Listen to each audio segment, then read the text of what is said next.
जैसे जैसे इजरायली सेना लेबनान के भीतर घुसने की कोशिश कर रही है, वैसे वैसे हिजबुल्ला आईडीएफ के ठिकानों पर और ज्यादा भीषण हमले कर रहा है।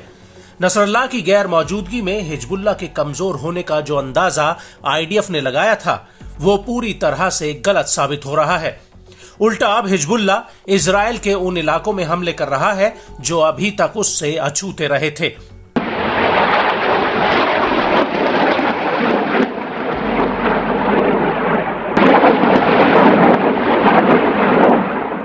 जी हां, हिजबुल्ला ने अब दक्षिणी हाइफा के बिन्यामिना पर एक ड्रोन अटैक किया है, जिसमें 4 सैनिकों की मौत हो गई है, जबकि दर्जनों से ज्यादा सैनिक घायल हुए हैं। दरअसल 13 अक्टूबर 2024 को हिजबुल्ला ने बिन्यामिना में आईडीएफ के एक ट्रेनिंग कैंप पर ड्रोन्स का पूरा जत्था फायर कर दिया, जिसकी चपेट में आईडीएफ के ये जवान आ गए।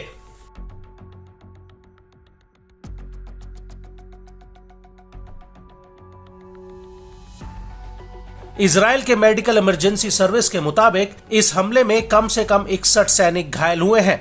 यह हमला बिन्यामिना में गोलानी ब्रिगेड के बेस पर हुआ, जहां पर गोलानी ब्रिगेड का ट्रेनिंग कैंप है। वहीं कुछ स्वतंत्र मीडिया हाउसेस का दावा है कि इस हमले में 100 से ज्यादा सैनिक घायल हुए हैं। रिपोर्ट्स के मुताबिक घायलों में 7 सैनिक ऐसे हैं जिनकी हालत बेहद ही गंभीर बनी हुई है। आपको बता दें कि गोलानी ब्रिगेड आईडीएफ की 5 पैदल ब्रिगेड्स में से एक है।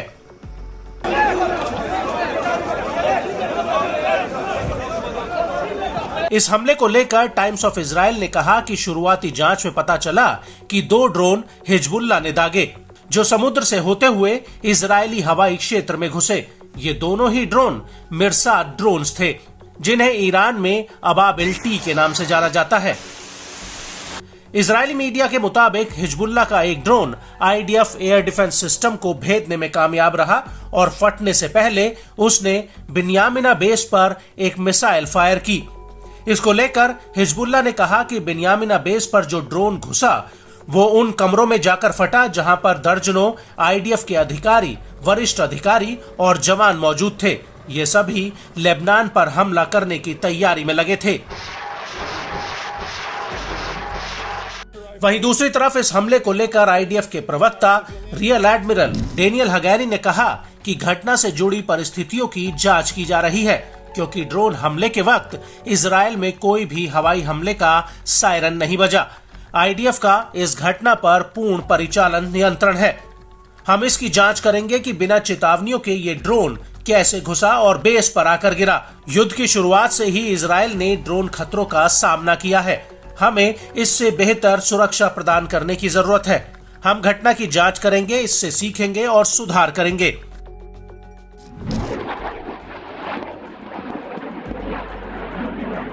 बड़ी बात यह है कि जब यह हमला हुआ उस वक्त आईडीएफ के दूसरे ठिकानों पर भी रॉकेट और ड्रोन हमले हुए हैं। दक्षिणी हाइफा के एक पुनर्वास और मरम्मत केंद्र और लॉजिस्टिक केंद्र पर भी अटैक हुआ।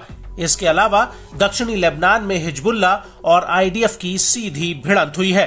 प्रेस टीवी के मुताबिक हिजबुल्ला ने आईडीएफ के ऊपर रॉकेटों के जत्थे और मशीन गन से हमला किया, जिसकी वजह से आईडीएफ को पीछे हटना पड़ा।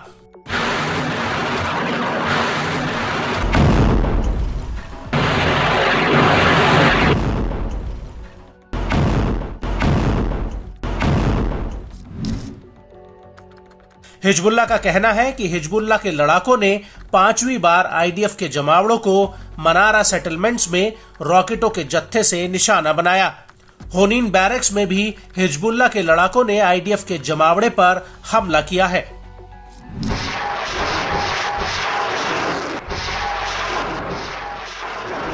हिजबुल्ला का यह भी कहना है कि जब कफार किला कस्बे के फातिमा गेट के पास आईडीएफ का काफिला गुजरा तो उस पर भी रात करीब 10 बजे भारी गोला बारूद बरसाया गया। इसके अलावा एता अल शहाब में भी इजरायली सैनिकों पर भीषण हमला किया गया। यहाँ पर हिजबुल्ला के लड़ाकों ने आईडीएफ के ऊपर मशीन गन, रॉकेट्स और गोला बारूद बरसाए।